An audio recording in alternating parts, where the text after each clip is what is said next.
The sob tore out of Adaeze before she could stop it. She sat on a concrete planter outside the Hangang Riverside Garden Event Hall, the glittering Seoul night pressing in on every side. Her silver bridesmaid dress, 2 sizes too small, seemed straining against her ribs, bit into her skin with every breath. Through the floor-to-ceiling windows, she could hear it. Laughter, clinking glasses. Her sister Neka's bright, performative shriek of joy. Her mother's approving hum. Everyone's warmth, but hers, left out here in the cold like a forgotten coat. She pulled out her phone, scrolled to a name she'd saved 6 months ago. KJS. Her thumb hovered, and she pressed call. 1 ring. Adaeze. Kwon Jae-sun's voice came through low, sharp, certain, slicing through her spiral like a blade. Talk to me. She opened her mouth. Nothing came out except a broken sound she hadn't meant to make. Can you come get me? She finally whispered. Please. Silence stretched, not empty, but full. Then, quiet and absolute. I'm on my way. No questions. No sais. Just that. She hung up and stared at the Han River shimmer in the distance, wondering how she had become so invisible to the people who were supposed to see her most. To understand how Adaeze Okafor, a pastry chef whose desserts made food critics write in hyperbole, whose laugh once made a whole subway carriage smile, ended up alone outside a wedding she helped build from scratch, we need to go back 6 months. The brass bell above Honey and Grain's door chimed on a Thursday morning, and Adaeze looked up from arranging mango yuzu tarts in the display case. The man who walked and moved differently from anyone she'd seen in Itaewon's trendy streets. Controlled. Deliberate. Like he was choosing every step. He wore a charcoal suit cut close to his frame, and his face had the kind of sharp, quiet authority that made the room rearrange itself around him. Behind him, a second man positioned himself near the door, silent, watchful. Adaeze Okafor. The first man's Korean was precise, unhurried. That's me. She straightened. You must be Mr. Kwon. Jae-sun. Just Jae-sun. He approached the counter, studying the display cases slowly, the way a person studies art. These are exceptional. She relaxed slightly. She could always talk about her work. Thank you. What kind of event are you planning? He slid a leather portfolio across the glass counter. I don't want to look at a portfolio. I want to see you work. She blinked. I don't usually offer live demonstrations for consultations. I'm not a usual client. His eyes met hers, not cold, not arrogant, just completely focused. Name your price. Something in his stillness unsettled her. Not in a frightening way. In the way of standing too close to a fire you hadn't realized you needed. 2,000,001. Private demonstration. Done. 3 days later, Adaeze worked in Honey and Grain's kitchen after closing while Jae-sun watched from a stool. She made chin-chin, Nigerian fried pastry her grandmother taught her, hands moving through familiar rhythms that always settled her mind. She talked while she worked. Flavor profiles. The science of caramelization. Why she used palm sugar instead of refined white. You love this, Jae-sun said quietly. Of course I do. It's mine. She piped filling into delicate pastry shells without looking up. Nobody gets to tell me I'm doing it wrong. Your family doesn't support it. Her hands stilled for exactly 1 beat before resuming. They think I should have become a doctor. Or married a doctor. Not this. They're fools. She looked up sharply. His expression was serious, almost angry on her behalf. The protectiveness in it caught her completely off guard. You don't even know them. I know they make you doubt yourself. I can see it every time you almost say something and then don't. He stood and walked to the counter. May I? She nodded. He tasted a piece and went quiet in the particular way that meant something had genuinely surprised him. This is extraordinary. He looked at her the way nobody had in years, like she was the interesting thing in the room. You're extraordinary. Her heart hammered. Why do you really want to hire me, Mr. Kwon? Because I want the best. He didn't blink. And because I want an excuse to see you again. Her phone buzzed. Mom. Neka needs wedding cake discussion. Family discount, of course. The light went out of her face like a window shade dropping. Jae-sun noticed everything. Family obligation, she said flatly. He reached into his jacket, placed a business card on the counter, and wrote a number on the back in precise, unhurried strokes. My personal line. Call if you need anything, a client referral, someone to talk to, or just someone who will actually listen. Why would you? Because someone should. He headed for the door, then stopped. Turn back. Adaeze, you deserve more than scraps from people who should treasure you. Then he left. She stared at the card until the kitchen went cold.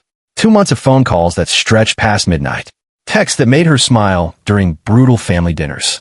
Meetings in Han River Park and late-night Pojangmaka tents, where they sat across plastic tables under orange tarpaulins and talked until the vendors started stacking chairs.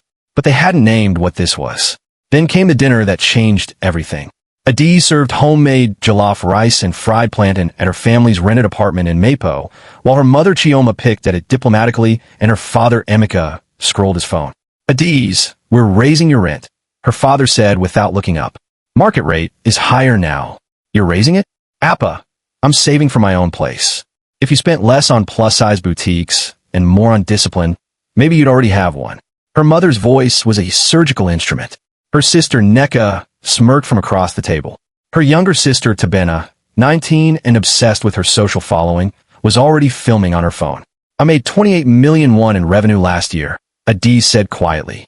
Honey and grain is profitable. After expenses? Her mother's eyebrow arched. Meanwhile, Nneka is marrying a senior engineer. 10 minutes later, we need you to make Nneka's wedding cake. 5 tiers, 250 guests. That gold leaf technique you do. Adaze's stomach sank. Yama, that's 4 million won minimum. The labor alone. We're family, Nneka said, finally making eye contact. You can't charge us full price. I'm not charging full price. I'm charging cost of materials. My time and skill. So you're trying to profit off your sister's wedding? Tabena's eyes went wide, already performing for a camera. I do help. I pay rent here. I paid Tabena's phone contract for 8 months. I covered Appa's hospital bills when insurance was delayed. This is different, her mother said. This is Nneka's special day. You want to be the reason it's ruined. The guilt landed exactly where it was aimed. 27 years of training had made Adaeze family precise in their strikes. What flavor? She asked quietly. Defeat coding every syllable. Nneka's smile was instant and triumphant. I'll send you the Pinterest board. That night, midnight, surrounded by cake sketches and fondant samples, her phone rang. KJS. You're still working, Jay's son said. Not a question. It's a lot. She exhaled. It's 5 tiers. Sugar flowers. Hand-marbled fondant. 40 hours, minimum. Are they paying you? Silence. Adaeze. It's complicated. It's exploitation. His voice sharpened. You know this. They're my family. Family doesn't treat people like unpaid labor. A pause. I want to see you. I'm outside. She rushed to the window.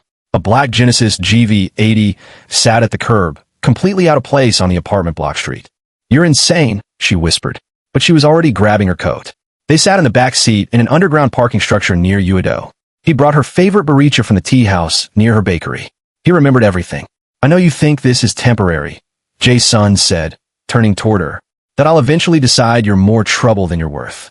His fingers brushed her shoulder gently, asking, I don't.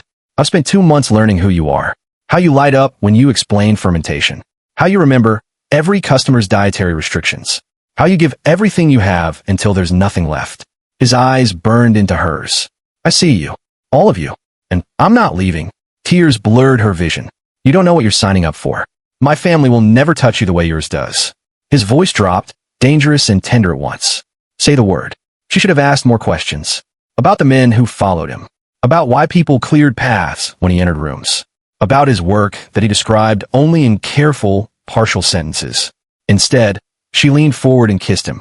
When they broke apart, he rested his forehead against hers. Stay tonight. Just a rest. I have a guest room. I can't. If my family notices. Soon. His jaw tightened. Soon you won't have to ask anyone's permission.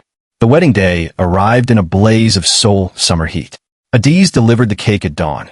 5 tiers of yuzu champagne sponge, hand-marbled ivory fondant, sugar flowers she'd spent 42 hours crafting. Peonies, ranunculus, magnolias so realistic guests would later try to smell them. It was worth 4.5 million won. It was the finest thing she'd ever made. Nneka arrived at 7, took 12 photos from different angles, and said, make sure it gets here before 6. No thank you. No acknowledgement. Just logistics. Adaeze sat on the kitchen floor and cried until Jay's son called. I'm picking you up in an hour. I have to oversee delivery. Sungmin will handle it. Get dressed. I'm taking you somewhere you can breathe. At the reception, the coordinator smiled past her. Bridal parties in the suite. Vendors can wait in the corridor. Through the door, Adaeze heard champagne corks and laughter in Nneka's voice. Get a shot of all of us with mimosas. She wasn't called in. During the ceremony, she sat in the 4th row.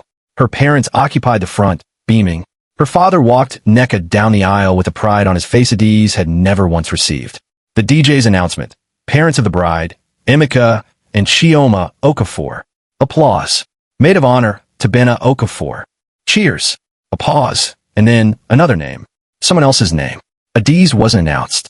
She'd been removed from the program entirely. During the family photo session, she moved toward the gathering cluster, and her mother's hand shot out, gripping her wrist.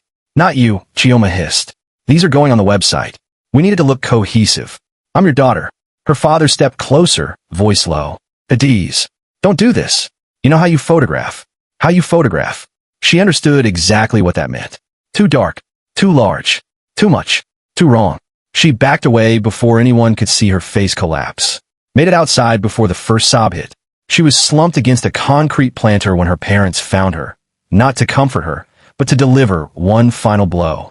We're selling the apartment, her father said. You have 30 days. You're evicting me. Tonight. At Neka's wedding. You're 27, her mother said calmly, as if this were reasonable. You should have built your own life already. If you'd taken care of yourself. I have a business. I had 28 million won in revenue. And how much did you keep? You're barely scraping by, subsidizing a hobby. I paid your bills. Her voice cracked. I paid for Tabena's accident. I made a 4 million won cake for nothing. I paid rent every single month while you call my work a hobby and my body an embarrassment. Don't you dare cause drama at your sister's wedding, her mother warned. Adaeze pulled out her phone. Her father reached for it. She stepped back. Press call. Adaeze. Jae-sun's voice was sharp the moment the line connected. What happened? Can you come get me? Her voice broke completely. Please. I need. I'm on my way. Don't move. For minutes later, 2 black Genesis sedans rolled into the Hangang Garden parking lot. Doors opened in quiet, synchronized precision. Jae-sun stepped out in dark tailored trousers and a fitted black shirt, his face cut from something cold and certain. Behind him, 4 men in dark suits spread out without being told. He walked straight to Adaeze, crouched in front of her, and held her face gently. Are you hurt? His voice was soft. The space underneath, it was not. She shook her head. They took everything. He helped her stand. Then he turned to face her parents. You must be Adaeze's family. His Korean was perfect. His tone was a blade sheathed in silk. Who are you? Her father demanded. Kwon Jae-sun. He glanced at Adaeze, an entire conversation compressed into one look, and said quietly, I'm hers. Guests had gathered in the entrance, phones raised. Neka emerged in her gown, Tabena filming behind her. Linda, what did you do? She did nothing. Jae-sun didn't look away from Adaeze's parents. But I believe in documentation. He nodded to one of his men, who opened a tablet. Every text message mocking her body. Every voicemail criticizing her career. Every receipt showing she paid your bills while you charge her rent. It's already been posted, Instagram, KakaoTalk, Facebook. I imagine some of Tabena's followers are seeing it right now. Tabena lunged for her phone. You can't. It's done. Jae-sun's voice was almost calm. You excluded her from family photos at a wedding she funded with her labor. You evicted her the same night. So let's make this equally public. You're ruining my wedding. Neka shrieked. No. He turned to Adaeze, voice finally softening. You ruined her life. I'm just making sure everyone knows. He looked at her steadily. You don't owe them anything. Not your labor. Not your love. Not one more apology. Do you understand? Adaeze looked at her family. Her mother's horror. Her father's rage. Her sister's panic. Guests filming.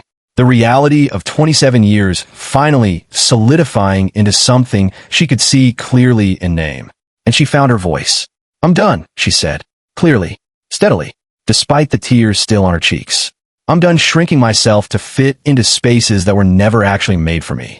I'm done apologizing for existing. I'm done earning love that should have been given freely. She looked at Neka. Your cake was beautiful. I hope you enjoyed it.